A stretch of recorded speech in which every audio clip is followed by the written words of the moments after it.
Cincinnati wins the American Championship. Here comes the quarterback, Burrow, looking for a block, and he got it up in the front by Hopkins into the end zone. Touchdown! What a skip!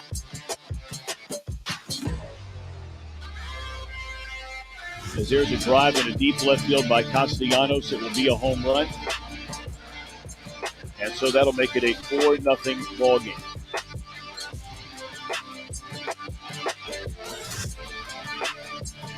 Welcome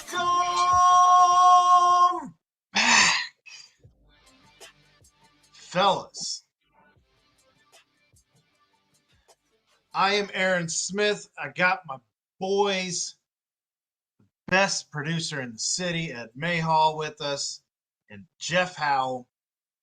And we are live on YouTube. Don't forget to hop on YouTube and like and comment. That way we can interact. Maybe subscribe if you're not already subscribed. I still need to change my profile. And you can see all of our beautiful faces. Yes, there is that. So, it is October 26th, and in the city of Cincinnati, gentlemen, we have the number 2 football team in all of collegiate football in the country in both polls. Unanimous. We have the number 1 team in the NFL tied, but still number 1. I think they would actually, in the standings, are they still the number 1 seed overall? Or in the AFC, yes. In the AFC, even over Tampa Bay? Tampa Bay's NFC, right? Are they? I don't know. Maybe not. No. Yeah. Sure. Yeah. They are NFC. Yeah. Huh. I got 3 hours of sleep last night. That's an NFC stuff. So you also had Jonathan India named Rookie of the Year. Jamar Chase is pacing to be a India was just Rookie of the Year for what? Baseball America? Baseball America. I mean, that's fair. They haven't had the actual vote for MLB yet. They haven't given out those awards. So he's trending to be the Rookie of the Year, I would think. Jamar Chase is just out of this world bananas, putting up. He's on track for 16,000, or was it 1,600 yards this year? Not correct. He's pacing 1,700 because there's 17 games this year. Okay, so I was off by 100. I wasn't correcting your spelling. Touche. I was going by memory. So it's a crazy, crazy time, though, to be a fan of Cincinnati sports in Cincinnati. And I know that the Reds kind of shit the bed at the end of the season, but we at least got to enjoy them the majority of the summer. They were fun. Until they weren't. Right. But at that point, UC football had started, and the Bengals started shortly thereafter. And now we have UC hoops coming in just a couple of weeks. And what I said last night on the BBP, it's the season that I'm the most excited for, that I've had the least expectations for, probably in my life. That's fair. So, you know what I mean? Like, because nobody knows what this team is at this point. So how do you guys feel about like just what's going on in Cincinnati right now? I mean, it's nuts. We talked about it when on our 100th show when Arm Layton actually brought it up when he came on and said, basically, so we're so lucky right now because at the time, the Reds weren't mathematically eliminated, things weren't trending well for them, but they still had a puncher's chance there at the end to sneak in. We had the Bearcats were doing well, and the Bengals. You could see that they had some potential promise. Well, they were doing things to kind of change the narrative. With the new uniforms, with the fan involvement, with the way that Mike Brown's granddaughter has been just doing everything the right way, listening to the fans, something that Mike never did, the Ring of Honor, all of that stuff. Like, just the Bengals we're trying to change the narrative and change the narrative they have. But I mean, I'm just really excited about a lot of things going on. Obviously, the Reds probably need to do some things this offseason to maybe, as far as like the ownership goes, to increase. If there's a season. Okay. Let's pretend that there is going to be a season. They need to do some things. Because the team won in spite of ownership last year. Correct. And brought us lots of joy and happiness for the majority of the season. It didn't end the way we wanted it to. It probably ended better than a lot of people thought it would. Yes. As far as that goes, ownership has a lot on their hands this offseason to make sure that this isn't a flash in the pan season. And we go back to, winning 60 games a year and being irrelevant after, at the end of June. Real quick, but, are we seriously worried that there's going to be a strike? I mean, we don't think they're going to work all that out before the beginning of the season? I mean, it's possible they don't. There was a strike back in 1996, I think. The Reds were in first place. 94, no, just like 5, the whole pandemic last year and everything. I don't know they'll let that happen. They've already lost enough money. And fans. Right, we're poor. And absolutely, and fans. So I think that this World Series game is because of Adam Duvall and Dusty Baker. That is kind of wild. But going back to all of the excitement around Cincinnati sports, it's something that we're not necessarily used to as a blanket statement that Cincinnati sports are, for the most part, trending in the right direction and on a national stage of people saying agreeing to it. It's not we're not, hey, these teams are good, but we're in a bubble of only Cincinnati fans. They're like, I'm not talking to Aaron and Ed saying, yeah, these teams are good. I'm seeing it on Twitter from other fan bases, all the way down to I saw a Steelers fan get in a fight with another Steelers fan on Twitter because they said, I told you at the beginning of the season that the Bengals were going to be good, that was going to be the team to watch. And they were like, you can't say that, you're a Steelers fan. And he was like, look, I'm a football fan first.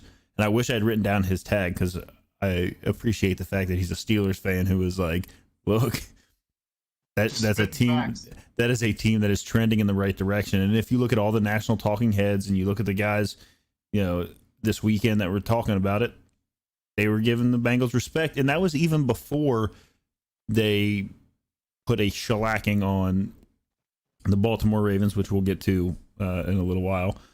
But things in Cincinnati are going well. And like you said, with basketball, I don't think that you could have said it any better, that more like the most excited with the least expectations. Yeah. And it feels like something that's going to be a lot of fun to go through. You have 10 new players on that team. Yeah. Of the 15 that are on the roster. Yeah. That's 2/3 of your whole roster has been turned over. And it's not a group of players that they had to go over to the football team and say, hey, Connor Barwin, I think you could probably rebound. Can you fit in a basketball uniform and stand on the court? I mean, not that he was like a bad basketball player by any means, but you know what I mean. They went out. They've got some quality guys, and it should be fun. How many fast breaks do you think Sauce would give up on the basketball court? That's an excellent question, actually. I don't know. I don't think you could. I don't think that you'd be able to pass the ball to anyone that he was guarding, because it's the same as being on. It actually, I think, be easier because the ball's bigger. I don't know. I mean, that's quite a question. I mean, maybe the movement, like the lateral movement and all that, is different on a court as opposed to on the field. I don't know. But that's fair. But then you got to think about the fact he doesn't have to cover nearly as much ground on a basketball court. Not at all. There's just not as much. There's no breaks every 15 seconds. That too. Is his conditioning up to it? But in any case, back to the Cincinnati sports thing, that your question you asked. We talked about it in our group chat the other day. I'm having a really hard time not thinking what's going to happen. You know what I mean? Like when the Bearcats were down, well, they weren't. Well, I guess they were down. When the Bearcats were down on Saturday, I had no fear. I was like, "No, we'll come back, we'll be fine." But when the Bengals went up and then they started making that comeback at the end, I was like, "Oh, wait a minute." That was the Bearcats game. Anyways, I just still think like, when's the next ball going to drop, and the Bengals are also going to suck again. But that's just me being conditioned as a Cincinnati fan. I think that it's definitely a tough pill for Cincinnati fans to swallow, to be like, okay, we're here, we made it, we're good in both of these football teams, and at the same time, because I mean, you got plenty of people who are like, oh, we're not going to be in the top 5 anymore and the next rankings come out, and then we move up in the coaches poll from 3 to 2 because coaches actually understand that the triple option is absolutely absurd. And then the Bengals take care of business in Baltimore. It was just a crazy weekend. And I just hope that as Cincinnatians get to view this and take it all in, that they actually enjoy the ride instead of worrying about when the shoe's going to drop and everything's going to be back to the way we're used to it being. I've got a theory. Oh. It's a very short theory. However, I believe that we have exercised all of the suck of Cincinnati sports onto FC Cincinnati, and I'm okay with it. Man, because they are real bad. I know we don't talk about them much on here, but I'm okay with the fact that I'm pretty sure that they've had more head coaches than all of our other teams combined in the history of all our other teams, and I couldn't name one person that plays for FC anymore. I feel like, I mean, have they won a game? I don't know. I couldn't tell you anything about FC. I mean, Lindsey's not even on the play-by-play anymore, the game day stuff anymore. I couldn't tell you anything about FC Cincinnati. Yeah, they have absorbed everything. I don't know who put that voodoo magic in that new stadium. Maybe it had something to do with the land that they built on, or the Do you think we could put a dome on it and make it an indoor practice facility for the Bengals? I don't think that's the way that's going to work. It was privately funded.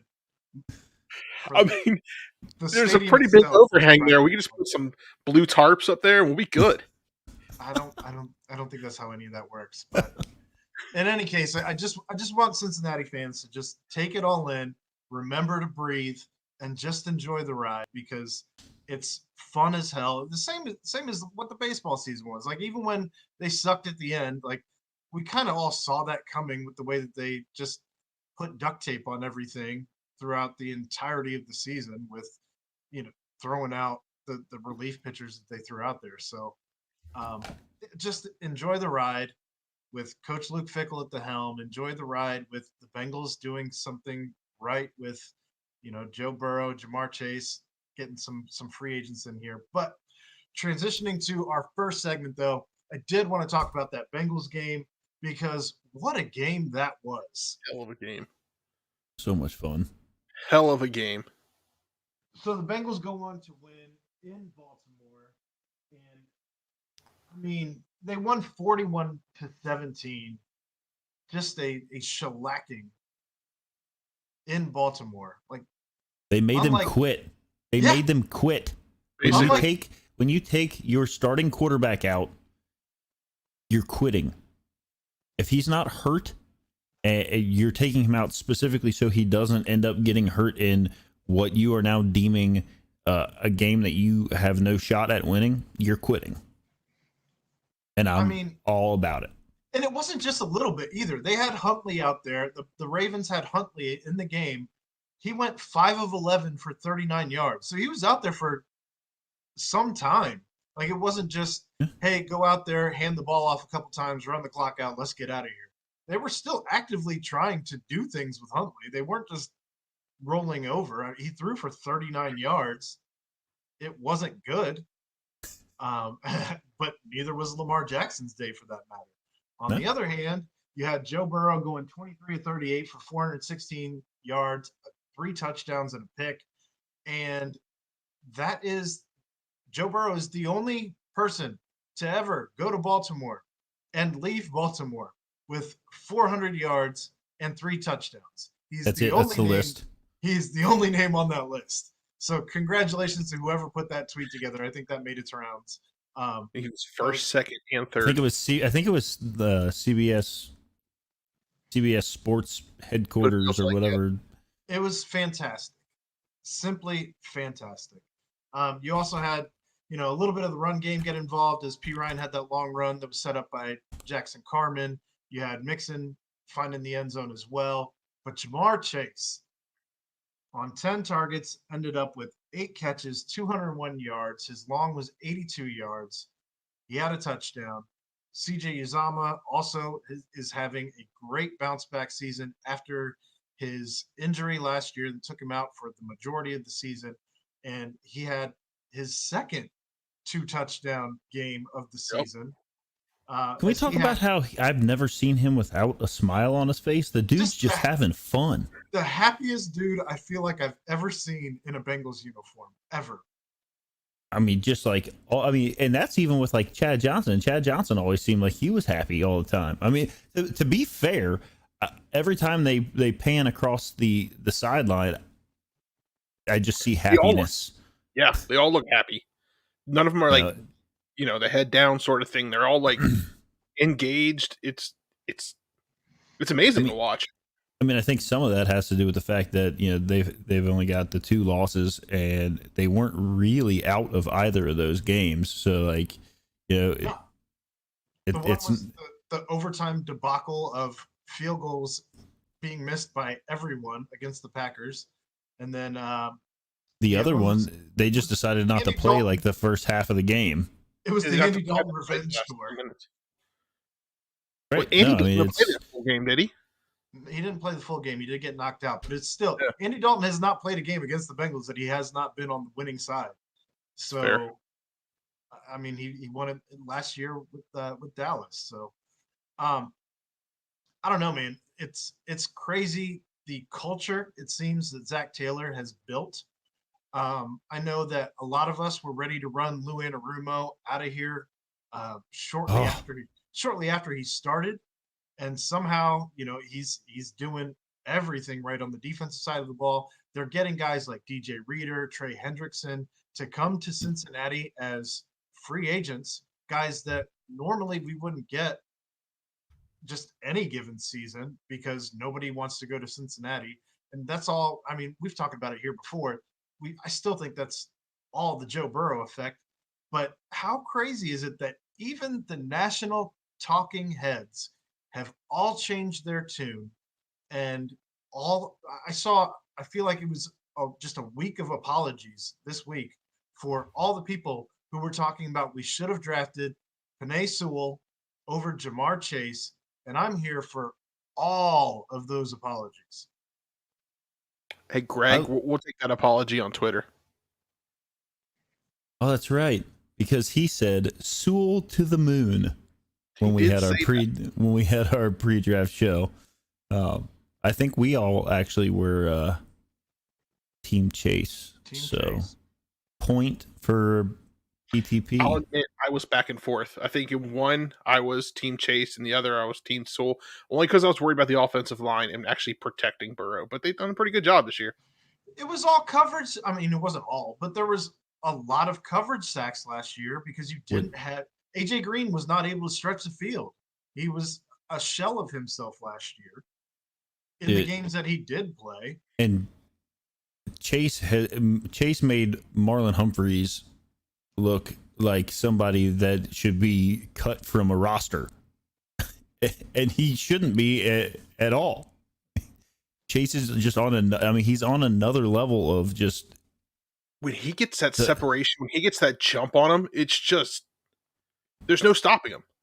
And Ryan Clark on SVP last night, Ryan Clark said that Marlon Humphreys looks like he doesn't want to play against Jamar Chase ever again. But he's on like a 4 or 5 year deal to where he's going to have to line up against him several times a year for the next 4 or 5 years. And there was nothing that dude could do. It didn't matter if it was a go route. It didn't matter if it was a comeback. It didn't matter if it was a slant. Everything that Jamar Chase wanted to do, he did. And we could talk about Jamar Chase all night, obviously, because so I didn't realize it, but he broke the Bengals rookie receiving record already for a single game. Yeah. Oh, okay. It was held by Speedy Thomas at 177 yards in 1969. It has to be a held by guy with that name. Nice. Which I had no idea that was a thing. I would have assumed that it would have been, maybe like a Chad Johnson or Carl Pickens, or he's going to end up with the Chris Collinsworth record for most yards in a rookie season. He's already at 35 catches, 754 yards, 6 touchdowns. And I did the math. He's actually on pace for 1,831 yards. Sheesh. So that's wild. And almost 17 touchdowns. And then, like, when you move to the defensive side of the ball, though, like, you already mentioned him, Trey Hendrickson. He was abusing Villanueva the entire game, and there was probably 15 more holds that could have been called. There was a time, it was early in the game, I was screaming at the TV because Villanueva had his arm like wrapped around to the front of him and had his shoulder pad and was pulling it up, and his like whole body was flailing back, and he was within a second or so of still getting through all of that nonsense to make a sack, but the ball got thrown, and and he's like looking around like, so he had to show him on the big screen.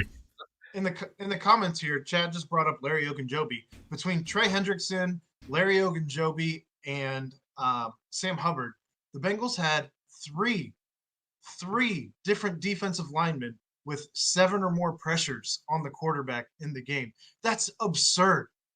Absolutely absurd.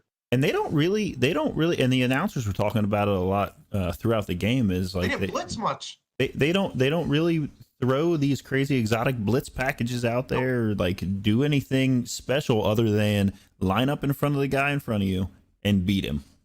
Yeah, it was a thing of beauty to watch, both sides of the ball. And I don't know. I don't know that I could be more excited for this Bengals team this year, because you see them, you brought up they're smiling all the time. You see the pictures of Joe and Jamar Chase, like just pretty much always like arm in arm. They just love each other. They live, I just found this out this week. They live apparently like one house in between them or 2 houses in between them on the same street.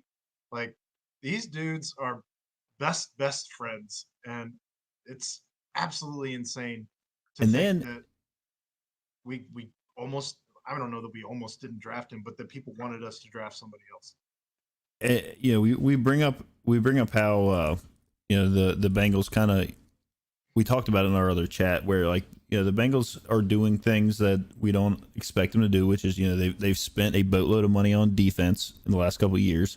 But they spent it wisely, not like correct. Not like blowing their load on one, like a JJ Watt to bring him here. Instead, they got like middle of the road guys who are just doing that have and some of them have developed a little bit more. But then they went and they got Eli Apple, who everybody likes to say isn't very good, or he's somebody that they got to hide on the field or whatever. And Willie Lutz, who covers the NFL and Cincinnati Bengals on Twitter here, he brought up that in weeks 3 through 7, Eli Apple has given up only 105 yards, no touchdowns, 12 receptions on 22 targets, 0 receptions in the last 2 games, and a 67.4 passer rating. I mean, it's absolutely crazy what this defense is doing, and I love every second of it. I saw a play on the offensive side. It was the P. Ryan, was it 64-yard or 46-yard run, and what's his name? I got one. Jackson Carman just you've seen the movie Blindside. What's the movie with Michael Orr? Blindside, when he basically just takes the player and throws him over the wall all the way down the field. It felt like that in the video when I was watching it the second time. It was just like it was time for him to go home.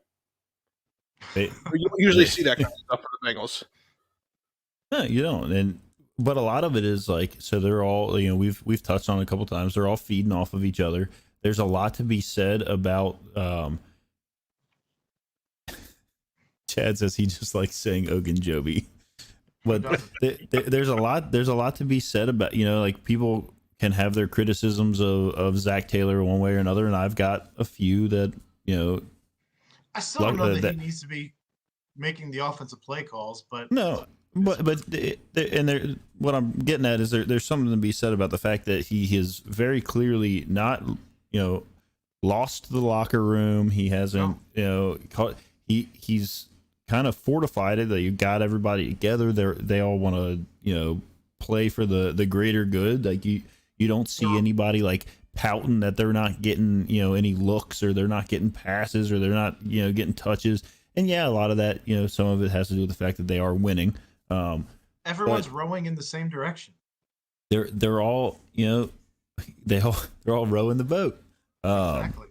So it's good to see. It's something that, you know, is hopefully only going to continue to get better. You know, I hope that somehow Sauce Gardner does drop to them in the NFL draft so that we can have him. What a piggyback off what you said, like earlier in the season, like during the preseason, you know, we heard a lot about Jesse Bates is upset that he hasn't gotten his contract extension, all that kind of stuff. And then somebody just asked him about it either this week or last week. And he's like, I ain't worried about it. He wants to play. He's, you know, with the winning and that culture, he's like, you know what, screw it. We'll worry about that in the off season. Right now, we're about to go hopefully win a Super Bowl. Let's just get past the first round of the playoffs. I'm not putting the cart before the horse quite yet with all of that talk. But no, to that point, I mean, what are you really going to do in the middle of the season? Like, there's not a ton that you can do. So he's not necessarily going to be worried about it. They could franchise tag him. I mean, they could franchise tag him. There's still things that the Bengals could do, not to mention the fact that you can be mad at the front office, which has nothing to do with your coaching staff and nothing to do with the contract that you're currently under to go out and play football. So, and he's part of one of, if not the best safety duos in the NFL right now. And all that's going to do is continue to drive up his cost, and that's fine. And if he's owed it, pay the man and keep him around if you got to. Well, I think it's also, you're going to see guys wanting to continue to come here and play. And that changes things too, to where all of a sudden now, when Jesse Bates was your only option, maybe in an off season where everybody is kind of falling under the Joe Burrow effect. And now Joe Burrow, Jamar Chase, Joe Mixon, all of that effect, you know, you could end up with guys wanting to come here that maybe you didn't have that option before. So Jesse Bates may not be your only option at that position, but we'll see. Let me ask you this. I don't want another safety personally, but let me ask you this, and I already know the answer, but I just want to make the point. Why ask? To make the point. Years past, the Ravens go up 17-13 after the Bengals had been, you know, fairly well dominant. They lost to them 8 games in a row.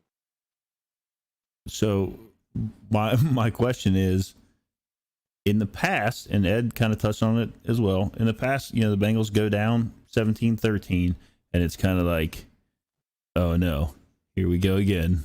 Like they played well, they had a chance, you know, but oh well.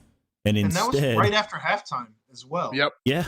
And instead, well, I mean, the Bengals drove down at the end of the half as well. They did. To take a 13-10 lead, because you have some aggressive play calls, you have some smart things done on offense there, and then you have a kicker that you still trust that has a cannon for a leg, and get your 3 points there. But then you go down, they come out, they immediately score, they get 17-13, and you're kind of like, uh-oh, here we. And what happens? Joe Cool comes walking out on the field, and he picks them apart real quick, and he's like, "No, we're about to hang a whole lot of points on you real quick." And then they kick the door wide open, and took the game over from that point. And that was the last smile that any of the Ravens fans really had. And I was here for it, and I loved every second of it. It's awesome. So I don't know. It's really fun right now to be a Bengals fan. They do have Joe Flacco leading the New York Jets as Wilson. Is that where he ended up? He just got traded by the Ravens back to the Jets. He was with the Jets last year. I'm sorry, not the Ravens. Who did he get traded by? He got traded by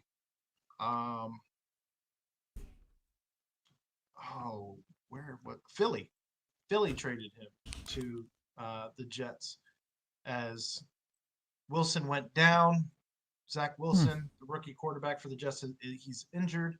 So they made the trade for Joe Flacco to start this week. Good luck learning an entire offense. Well, I guess he may know the offense still from last year. But I don't know. We got the Jets this week.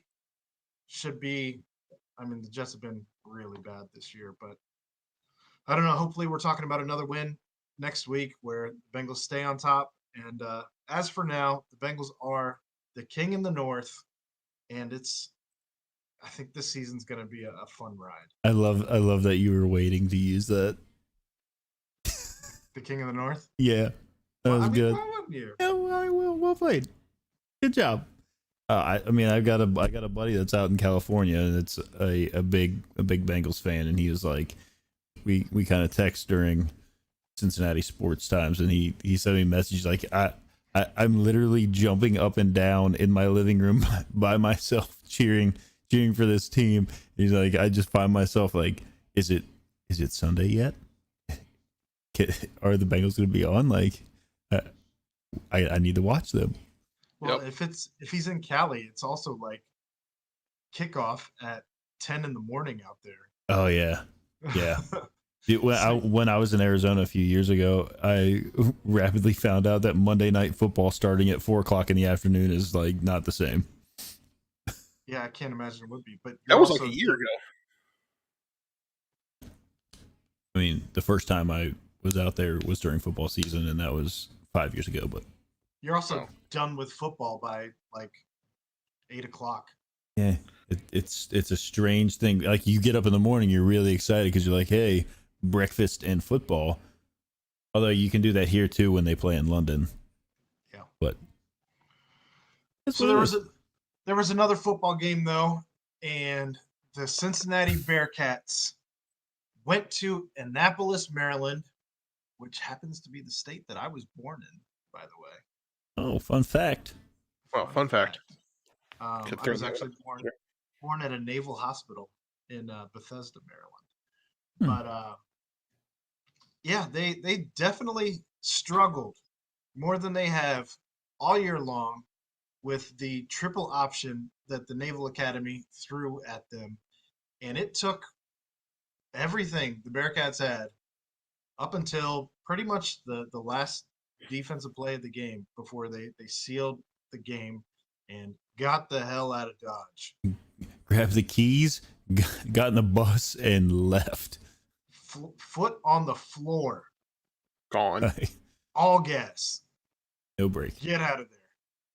So, what were your takeaways on the game? How did you feel the game went on Saturday?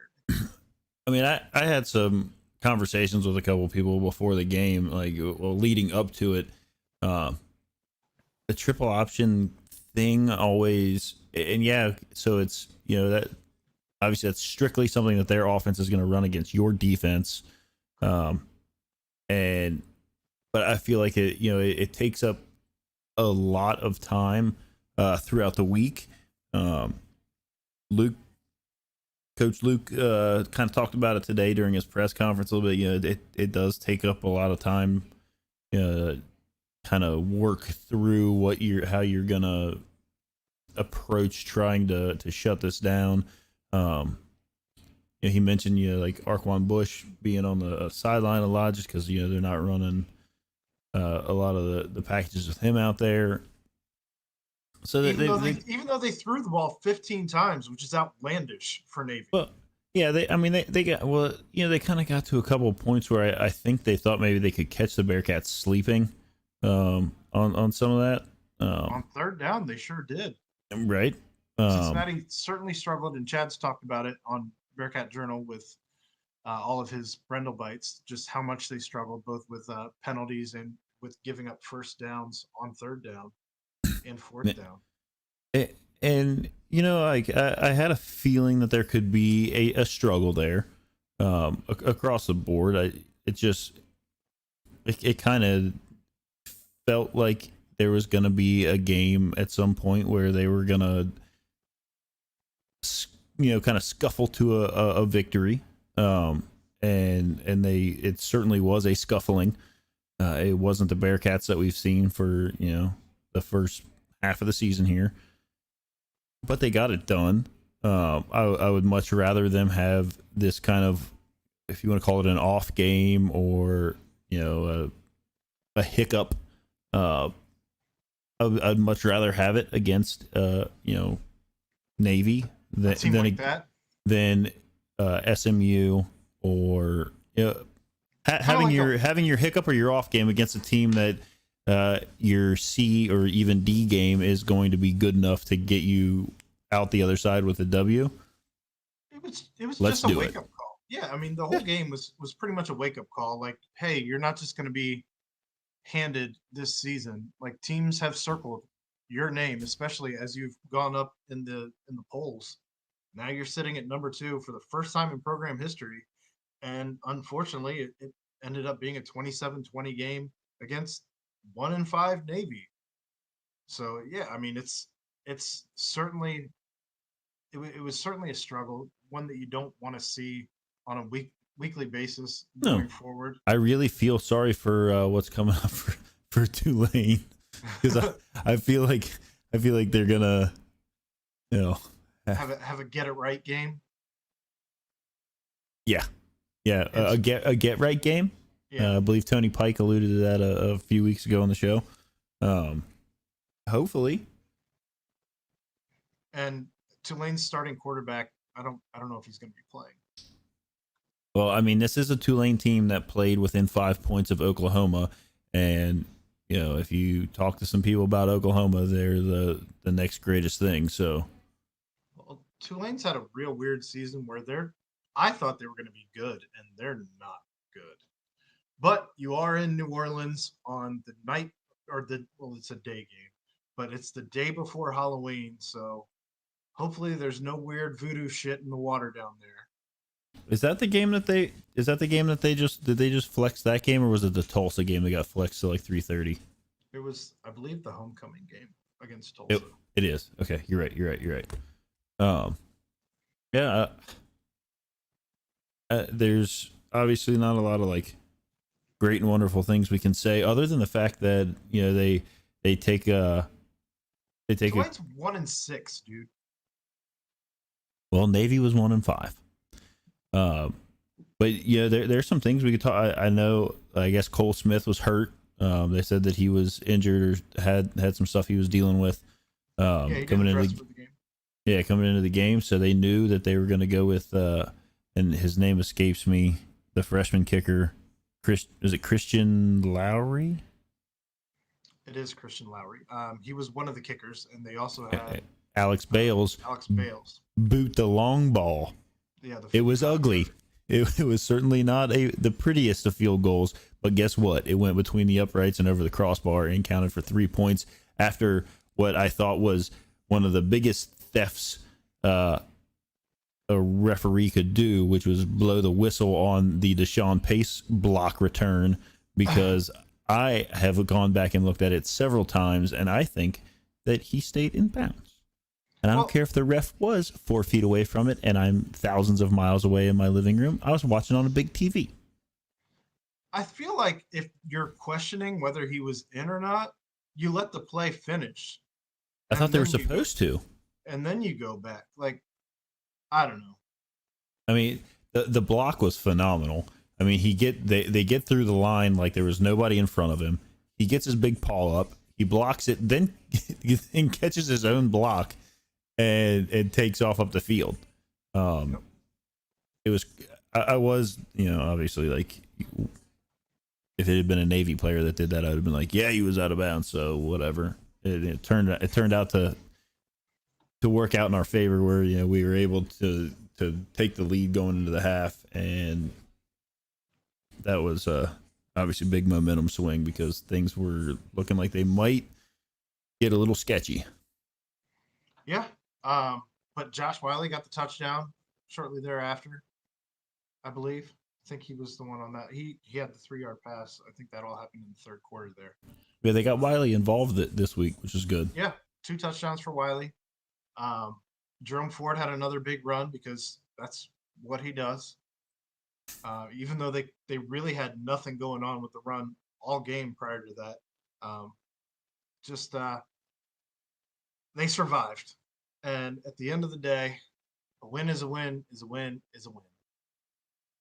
And it clearly the voting body on both sides, the coaches actually bumped them up because they felt that what they accomplished there was enough to say yep. Yeah. And they thought they thought what Oklahoma did against the powerhouse of Kansas was actually a worse performance than what UC had to go through. Because I'm sure anytime any of these coaches around the country see Army or Air Force or Navy on their schedule running the triple option, they're like, man, I hate this week. Like, no one gets up excited to play against the triple option. And I know we played them and won real big the last time we played them in 2019, like 42-0 at home, which I think we can all agree that Nippert's entirely different than anywhere else.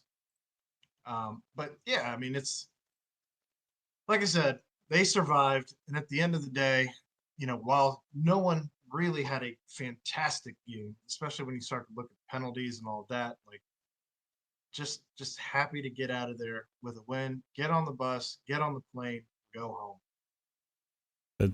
That's all you can ask for really out of that. Once it started looking like it was just kind of one of those games. And I know like the Jeffimus didn't even come out of me. Like I was calm, cool, and collected, and I just wanted it to end, which apparently Luke Fickell did as well, because he said his press conference when he started off with, "I'm sure glad that week's over." Yeah, because again, like I don't think there's any coach around the country who sees one of those 3 teams on their schedule and thinks like, this will be an easy week. No, because they have to prepare for an offense they're not going to see at any other point during the rest of the season, different than unless they go to a high school state championship game somewhere. Right. Like it's different than an offense that they've seen prior to, different than an offense they'll see after, and they have to prepare specifically just for this game differently than they have to for the rest of their whole schedule. Just obnoxious. I'm glad that they likely won't be on our schedule soon enough. Now, you bring up Luke Fickell's presser, and there was a presser today that kind of has something to do with Luke Fickell that I wanted to bring up. But we saw the head coach of the Pittsburgh Steelers, Mike Tomlin, take a question about the USC head coaching position. And his reaction was pretty much, I'm not talking about this. I have the best job in the world.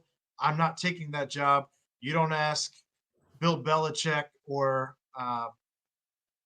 the Walrus, you don't ask them, Andy Reid, why they're not taking this job. So why are you asking me about taking this job? And I guess I hadn't thought of it like that until he said that. And I really wish that Luke Fickell would freak out, because I'm sure he's going to be fielding questions as Carson Palmer says that Luke Fickell's name is now being targeted as a, somebody of interest for the USC head coaching position. And that doesn't mean that Luke Fickell has shown any interest in that position. But here we are with Tomlin just shitting all over the poor reporter who asked that question. And I just think it would be funny if Luke Fickell would be like, You know, you're not asking. I got the number 2 team in the country right now. Why are you not asking Brian Kelly? Why are you not asking Nick Saban? Why are you not asking Ryan Day? These types of questions. And why is it always my name that you guys think that I'm going to leave Cincinnati? So I don't know. I just thought that was kind of interesting. Because if they asked Brian Kelly, they know that he would not tell them the truth. And in the middle of the night. It doesn't matter how high his team is ranked. And then, but I do agree. The answer he had was great. I don't think, as much as we want to see Luke Fickell come out and just like, you know, he's never, to my recollection, really ever addressed a lot of that kind of stuff, because it's just on the periphery all the time. Yeah, and he doesn't need to be. He kind of, the way he handles that stuff has always been, you know, the right way, and I think he will continue to handle things the right way. I'm not really worried. I don't really think about it. I like to put all of it in the same bucket of things. You know, things you can't. If you can't control it, why worry about it? Obviously, none of us have any say or anything into what Luke Fickell does with his coaching career, and I think he has earned the right for us to really not pester him about any of it. With the response, I mean, yes, he's gone and interviewed at other places. He's looked other places. Why wouldn't you? If somebody's sure, it's a leverage thing, if nothing else. Why wouldn't you? And if it has shown anything, it's more like, you know, yes, he's gotten some bumps in his pay and things here and there, whatever, but it usually seems that he uses leverage to get money to pay his assistants. Yeah. So if he's going to do that so that he can pay those guys and keep them around and continue to have what we have here, we're going to a Power 5 conference. I mean, it's literally everything you could want. You have a team that is on the national headlines. It's a team that is now ranked number 2 across both polls that matter. And there's another poll coming out here very soon that's going to matter. And it's going to be very interesting to see where we land on that. We'll have a show right after we find out where we are ranked in the CFP next week. You know, maybe we start our show early and have live reaction. Have a live reaction to it. I don't know if that is possible because Ed's making a sad face. But it kind of is what it is. You know, you can't control it. I would like to think that the level of respect that Cincinnati Bearcat football is getting across the board will translate and show up from the committee. We'll know it's all a sham if we come out 10th or something. I don't think that's going to happen by any means, but I'm just saying, like. Well, this weekend you do have some of the cannibalism of the Big Ten beginning as Ohio State plays Penn State.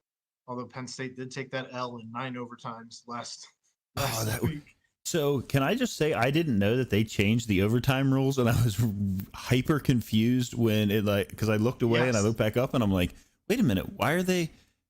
What's happening right now? And then, you know, they started talking about how, you know, this is kind of the new thing. And then you have the Illinois quarterback landing and breaking his arm, and it was like, oh God, it's hard to watch. And then they won, and it was great. I don't know that I'm a fan of the back and forth 2-point conversion contest. It's terrible. It was aesthetically awful. And I don't know. It was like, we talked about this on the show last night on BBP. Most head coaches don't have more than 3 plays for goal line plays. And you're running that many plays from the 3-yard line. 9 overtimes is absurd. It was just funny because they'd be like when Illinois, you know, would be the team picking. Obviously, they're like picking away from the student section, and then it's going back down to the student section, and you're like. Then there were obviously a couple plays where it was like, you know, they flicked it out to was it Clifford that missed one off like his fingertips that would have ended the game, and then it honestly felt like it was never gonna end. and I wish they would just go back to the way that they like. I thought college football had overtime pretty well nailed. They had it right. I don't know why they down and changed figured anything. it's like, don't fix what's not broken, and I think they broke what wasn't broken. Yeah, I hated all of it. I liked the result at the end of the day. I disliked the way it got to that result because, like you said, it was not aesthetically. I mean, you might as well just have a field goal kicking contest. Like, let's play. Some I did see like there was like some random person that tweeted out that got like a whole lot of like retweets, so it somehow showed up on my feed. Where they're like, it said, I think it said like after the seventh overtime, why don't we just bring both kickers out and play horse? It's like just it didn't make a lot of sense. I didn't like it. I didn't know it was going to that. It was very confusing. I don't know, man. But like you said, there is the cannibalism coming up in the Big Ten. Yeah, Michigan plays Michigan State as well this weekend. So you're going to have, four teams that were just a week ago ranked in the top 10. But again, Penn State took that L from Illinois, fell all the way to 20, which is crazy considering Iowa's already back up to 9 after their loss. The voters do like to take anybody that isn't Alabama and jettison them into outer space after a loss. So it's crazy. You've got that. So we'll see. There will be plenty to keep an eye on this weekend as Cincinnati is trying to. I don't want to say backdoor their way in, but they're just trying to break the glass ceiling that has not allowed a group of 5 team into the college football playoff. I mean, I think it's funny. Like, obviously, like you say it in jest that they're trying to like backdoor their way, whatever. But like when we talked about it last year, so obviously like the Georgia game happened, and when it was over, right, all eyes turned to the Indiana week and then the Notre Dame week that was coming up, and everybody said if UC they can kick the door down, and that I do feel like that's kind of what they're doing. They've met thus far every challenge head on. Mm-hmm. They've gotten past a Big Ten school in their own stadium. I don't care what you want to say about Indiana and how good or not they are. I mean, obviously Ohio State just waxed them over the weekend. That's going to happen. Do you want to talk about that though? Because I talked about this on the show last night as well. They didn't have Michael Penix Jr. playing in that game. Their second string quarterback got injured in the first drive. He got concussed and was out of the game. And they had third and fourth string the rest of the game. So you want to tell me that this is the same team that Cincinnati played in the pouring down rain?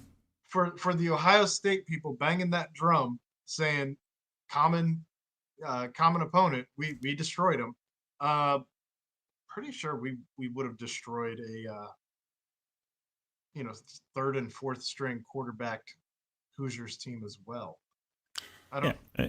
And when it comes down to it, we covered the spread away at in a Big Ten stadium that was packed and loud, and it is what it wasn't it wasn't like they weren't playing in the slop. There were no gimmicks. There was no silliness. I didn't watch the Ohio State Indiana game, so like I couldn't tell you what happened there. I mean, Ohio State hasn't played. Okay, so like Ohio State hasn't really played anybody either, if you want to get on that like bandwagon, and the only team that they did play beat them at their house. Mm-hmm. And like I don't like getting in fights with Ohio State fans because I could care less really about, like, I don't have this like desire, because I want them to actually like do well but not as good as UC, because I do fear that that's like the one place that Luke might turn and leave for, and I wouldn't have any. They need to do well enough to keep Ryan Day around. Yeah, sure. keep Ryan Day around. I don't know. It's just stupid. Like I don't like getting in any of these arguments. I see enough stupidity flying around on Twitter. Now just exactly. Yeah. Just keep scrolling. I go by Ed's moniker. Keep scrolling. Don't stop. Don't tweet at anybody and let them get in. Not engage. You do not retweet. Don't put a GIF. Just keep scrolling. Ed's always like, I'm about to send this tweet, and then Aaron's like, you are not permitted to engage, break off, fly away. But yeah, it's so you've got all that kind of stuff coming up. Obviously, we're gonna have a common opponent in Tulane with Tulsa. Huh? Tulsa. Tulane lost to Oklahoma by 5. Oh, I was saying Tulsa. Ohio State played Tulsa. Oh, okay. And so that'll be another common opponent that we have. Okay. Yeah, If we blow the doors off of them, then what do you say? Like, because that was another team that Ohio State struggled with for almost 3 quarters at home. Okay, so but the thing is, like, that was, they were learning, and yes, every team should, if they have designs on winning a national title, every team should get better as the year goes on. Yeah. Right. So I don't know. Quick, did you guys see what happened in the World Series? No. It was 5-0. Charlie Morton got hit in the one back up to the mound, got hit right in his ankle. Threw the guy out who was running to first. Pitched 2 more batters, struck them out. Turned out he had a broken ankle from that. That's wild. Just broke his broken ankle. Yeah, just striking guys out with a broken fibia. I mean, that's even better than old Kurt Schilling with the bloody sock. With the bloody sock. One of those guys was Jose Altuve. Altuve. Yes. Altuve. Why is Altuve? So, I'm looking directly at his freaking name, and I said Altuve. I don't know what you're doing over there. Good work, Ed. He's just getting himself pumped up. He's got a big 60 seconds coming up soon. It's no surprise though that your voice to text messes up as often as it does. That's true. I think we figured that out. We're not getting on this. We're not getting on this. We're not getting on this. We're not getting on this.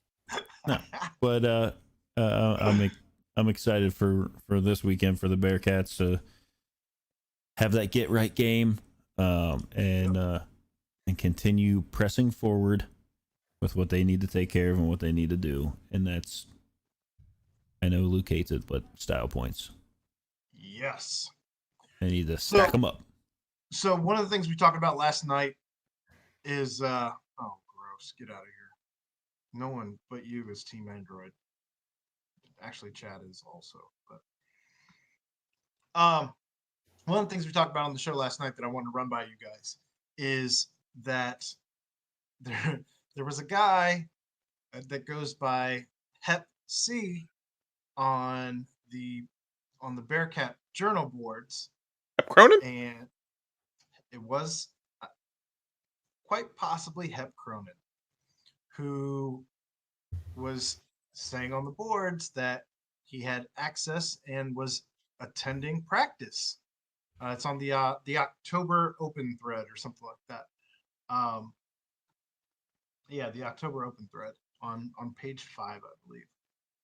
But Hep Cronin was at practice, according to that name on the Bearcat Journal board. So what do you guys think about Hep Cronin being at Coach Wes Miller's practice, considering that Coach John Brannon didn't let anybody in? At all. I don't have a problem with it. Which one? With not letting anybody in at all? Exactly. I don't have a problem with him being there at all. I just think it just goes to show, not that we didn't already know, how different this coaching regime is by comparison to the previous coaching regime. I think it's absolutely crazy. I mean, I think it's 64 upvotes. Look to bring allow folks in that have some connection to the history of the program and things like that. Please do. I don't think it. Please do. Exactly. Please do. Well, I saw you guys were talking last night on the BBC, BBC. You guys were talking on your podcast last night about how Chad was talking about how we have 4 6-foot guys, almost 7-foot guys, or two, almost 7, whatever it was. And this afternoon during my lunch break, I was watching the 99 2000 Kenyon Martin 1000 game against Memphis. And in my head, the whole time I was thinking, why can't we just bring him back to show these guys how to play defense? Like, he had 10 blocks in that game. Like, because nobody drives anymore. Everyone's just out There's around that the too. arc shooting threes. there's that too. But why not bring these guys in? I mean, Hep if this is Hep, he's a Hall of Fame high school basketball coach, is he not? Why not bring him in?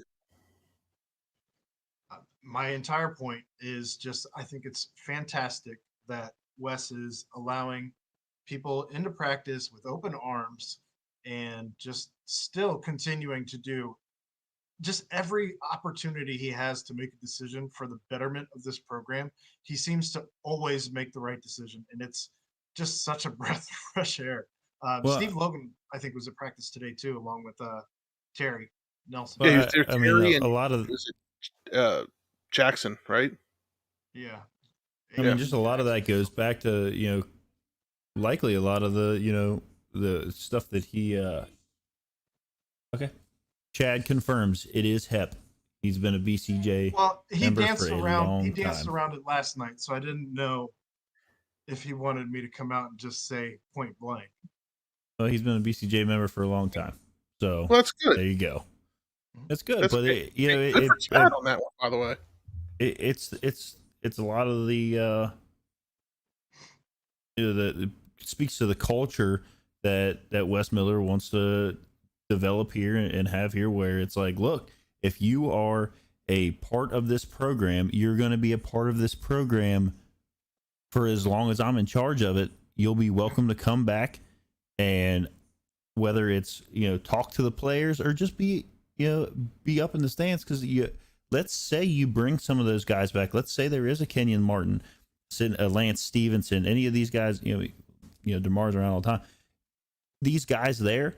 Do you not think that elevates the level of practice? The guys on the court are like, man, look, like I'm playing, I'm practicing right now in front of. I don't want to be out here slouching. I mean, not to say that they would slouch at practice without those guys, but maybe they would take a play off here or there. But they see these guys in the stands, and it kind of elevates that level of intensity at practice, which only benefits during games. The success of the football team, I would think, is directly correlated as well. Like, you can't be on the basketball team and see the football team going balls to the wall, number 2 team in all of the country. And I didn't know that. Chad said most don't know, but Hep actually. This is actually great information to talk about UC baseball. Did you guys know that Hep Cronin played for the UC baseball team? Are you trying to get us on the baseball board now? No, but do you think Mick Cronin's going to tell Kareem Abdul-Jabbar not to come around the gym? No, you want these guys around. That's a little different. Well, okay. Do you think? Okay, I guess. I mean, Kareem doesn't have a son playing for another collegiate team. In all Coaching. Fairness. But And then I was, as I was, I tweeted earlier today,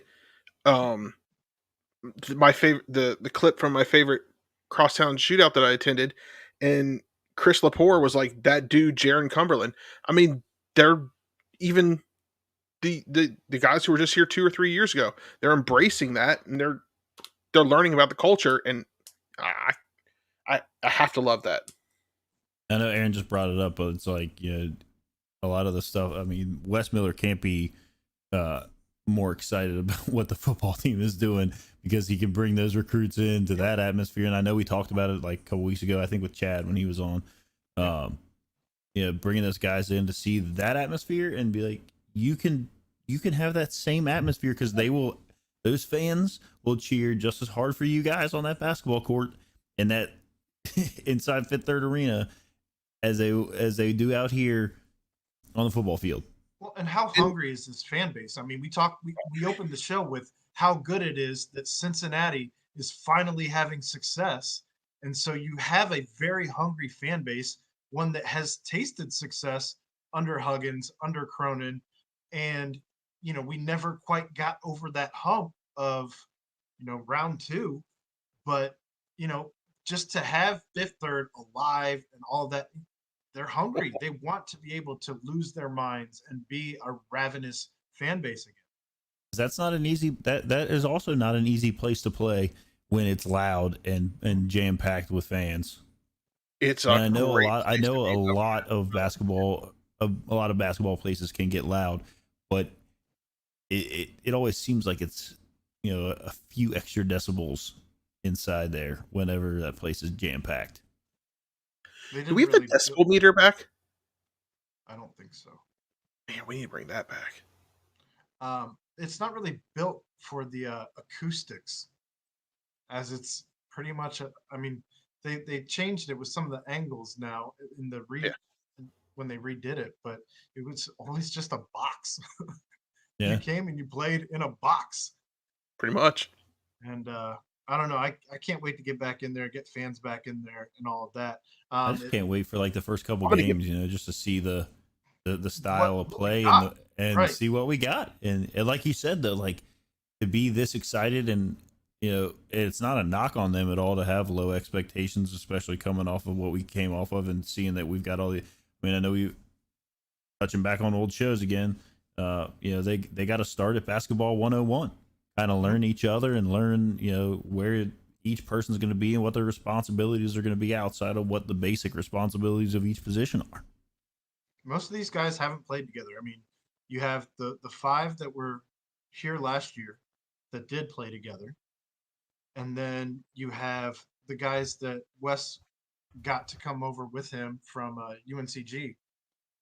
But outside of that, Ado, Odie, Newman, those guys are all outside guys coming in. So it should certainly be interesting. It's exciting. It's absolutely exciting just to see what the product is, and the fact that the schedule is nowhere near as treacherous as it was when we had to play Georgia at their apex and Tennessee when they were really good and all of that. So, but the basketball season starts 2 weeks from tonight. So 14 days. We'll see if we can't line up a guest within the next couple weeks, but I'm thoroughly excited just to see what happens with basketball this year. Hi, Clay. Hey, what's up, Clay? Left me out of that one. What did you say, Ed? I think I'm gonna take the day off of work just to prepare for that game. I would have taken the day after. That's usually how that goes for me. I got 4 weeks. I got 4 weeks of vacation left, so I could take the day after and the 2 days before off if I want to. Fair enough. Outside of that, I don't know that I have anything left on basketball. Do you guys have anything else? No, I'm just jacked. I'm ready for it. Well, do you want to go ahead and run that bum of the week audio? You could warn me about this kind of stuff. I mean, I feel like you should have number one producer should have that at a button push. Oh, and here we go with the Windows sounds. Oh goodness. Actually, I did almost set the buttons up on this, but then I messed a couple of them up and I just quit and walked away. Okay, yeah, I got it queued up. Do you want that? Yep. Because you're training like a damn bum, you know that? Bum. A bum. You are a bum! You're a bum! And that's all you'll ever be! A bum! Well, that hurts, man. So, the bum of the week this week, it has to be the guy. Is it the guy who was handed the 600th touchdown from Tom Brady, or is it Mike Evans who handed him the ball, not realizing what was even going on? No, it's the guy who gave up the football. How is he a bum? Mike Evans. The guy who gave up the football? Because he just gave up that ball was worth an auction house came out and said that ball was worth about $500,000. Okay, let's talk about this for a second. Before you make that point, Chad did say Wes Miller Thursday night is going to be on the BCJ pod. Heard it here Just first. On our wanted to pod. put that out there. Coach Wes Miller. Take Chris Lepore.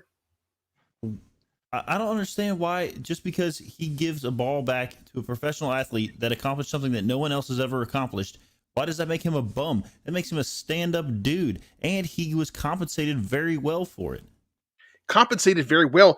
All he got was 2 signed jerseys and a helmet from Tom. He got a signed Mike Evans jersey and his game cleats. He got $1,000 credit at the Bucks team store, and he got 2 season tickets for the remainder of this season and next season. Okay, now that I'm actually saying it out loud, that does sound pretty good. But does that all equal up to $500,000? And a Bitcoin worth $63,000 You got a Bitcoin worth $63,000 from Tom Brady. Tom hooked him up with a Bitcoin. Here's the thing. I'm still waiting for that Dogecoin that you told me to buy to go up. Well, you missed the train on that one. To the moon. So he walks out of the stadium with that football, right? He's not making it to his car. Well, it's not authenticated. No. Right? So I don't care. But, the Tom Brady's jersey that was stolen out of the locker room wasn't authenticated, and it's sold on the internet for some bucks. Okay, well, the market value of a game-worn Tom Brady jersey is about $2,000. There's $2,000 there. But it was it was a Super Bowl jersey. Okay, all right. The value of probably goes up a little bit. The value of some of those. Okay, his first touchdown pass football sold this past summer for $492,000. Yeah, number 600.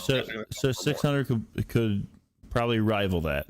But then you got to deal with It's never been done before, though. It's not like it was just like to me it's the right thing to do. He said it himself. I can't say no to Tom Brady. The Bucks are going to take care of him. He's getting taken care of for the rest of the season. And next year, he's going to have season tickets. He's a fan. He wants to keep coming to games. Like, he doesn't want to be a villain. He doesn't want to be the guy from the Chicago Cubs who could never go to a Chicago Cubs game again. After he doesn't want to be the guy. He doesn't want to be the guy that caught Joey Votto's home run ball and was like being a bum about that whole situation. Like, you don't want to. You just, to me, you're right. You don't I said that guy was a bum too. Okay, yeah, you're to me. Right. You don't for me. Those things that he was given are more than enough. I mean, they told him right there apparently that here's I guess they swapped him out and gave him another game used ball. What's the difference to him? Like, if he sits it at his house and he's like, look, I have another game used ball that was used in the game that he threw the 600 touchdown pass, and I also have these other things, and he immediately got a Bitcoin. That's $63,000. So if he wants to turn around and dump that, that's $63,000 in his pocket. Did you guys watch the Eli and Peyton Manning Monday Night Football broadcast last night? No. I saw a clip of it. But back to the other one. I don't think that Mike Evans is a bum either. He caught too many touchdown passes during the game and just forgot. And then they zoomed in on him on the sideline when they were telling him, and he was like, "Oh, I gave that one away." I was up in my fantasy league too, and I went up against a guy who had both Brady and Evans, and I'm like, God, I lost. I won this week. I have Tom Brady. Thank you, Not Aaron both. Rodgers and Jamar Chase. No, but I have Derrick Henry, who usually also carries me like that too, but not this week. Only like 18 points. Man. Anyways, Drew Brees was on that broadcast, and you know how they do, like, they zoom him in? I guess it's Zoom. Yeah. It could be Skype. Yeah. It's probably Skype because it's the NFL. It's an online call, similar to this. His backdrop, you know how mine is like this, right here, the part of the punctuation sign? His backdrop is a dang on NFL Super Bowl trophy. How freaking... It's probably not an NFL Super Bowl trophy, but an MVP trophy. No, it was the Super Bowl trophy. They don't give the players Super Bowl trophies. It looked... Okay, well, I'm going to find a picture because it... The MVP trophy is a smaller version of the actual Super Bowl trophy. regardless, that's a big time flex. That's what I'm saying, right? How about that flex? How about you go on your team calls with your captain, and you're just like, hey, what's up, Cap? And you got a dang on MVP, possibly trophy in the background. Here's a question for you, Jeff. If you get a $63,000 Bitcoin as a gift from somebody, do you have to pay a gift tax? Probably. And then if you cash it, also pay the taxes for cashing it? That would be horrible. Then there's nothing left. I don't know. Like, I mean, it gets. I guess it depends on like what. I don't know. I'm not a financial guru. Or is there like a time frame that you have to cash it upon receiving said gift, where you wouldn't have to pay double tax, but only have to pay just the gift tax on it? I mean, I would have a hard time not immediately cashing it out because that's a lot of money that I didn't have. Like, right. You know, and that's the other thing about that is like football. I mean, how often do milestone footballs go in the stands? Never. Keep your Bitcoin. I'll take a briefcase full of cash. Well, I mean that. But the thing is like you get that briefcase full of cash isn't just gonna like for no reason continue to go up, and like. No, but it would pay my debt. That's true. I mean that too. I would take the Bitcoin because I'm a nerd and I think it's cool. And you know I would probably then convert that Bitcoin into Ethereum, but that's another talk for another day. All right. Well, it is. I've changed my thought on it. I think Mike Evans is now the bum for it. Mike Evans is the bum of the week, I think. Yeah. Do you think that guy thinks Mike Evans is a bum? No. Mike Evans is his lucky rabbit's foot. Yes. He probably still can't stand right now without people seeing how excited he was. I see where you're going with that. That's just saying. Late night PTP. All right. I think we have our new favorite segment coming up. Yes, that's what we were going to go to. It is time for everyone's favorite new segment, AEW review with Ed in 60 seconds. Ed, are you prepared for this week? Yes, but I have a preface. It's preface, but go preface, on. Whatever. I only did 2 matches. This week, and it was for Rampage because I was really interested in this. I did the Dustin Rhodes match and the Cody Rhodes match because I was real interested in this brother. I feel like you're trying to steal time. You're wasting time. This is a good. Also, this was you don't get a match. Ready? We're gonna start. We're gonna start here. Okay, Ed's been muted until you get ready to start the clock. The worst. He just tried to sneak all that in. He did try. Look, he's still trying to sneak time. That should have all been done and handled in his 60 seconds. Absurdity. All right. 60 seconds with Ed. Erroneous on all counts. Count it down, Aaron, and I'll unmute him. Ed's 60 seconds of AEW talk starts in 3, 2, and go. All right, so the night started off with Dustin Rhodes versus Brian. I cannot read my handwriting. Here are the thoughts that I had. How many names has Dustin Rhodes had in his past? You mean the artist formerly known as Gold Dust? There's a bunch of other ones. Also, is he 50 years old?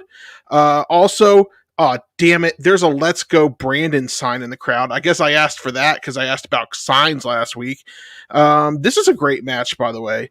Was that B Fox? There was a dude looked like B Fox on the screen. Then there was the Cody Rhodes versus Malik Black match. Is this Marlena's son? Is that Art Anderson in the crowd? Cody went for the finisher way too early in this one.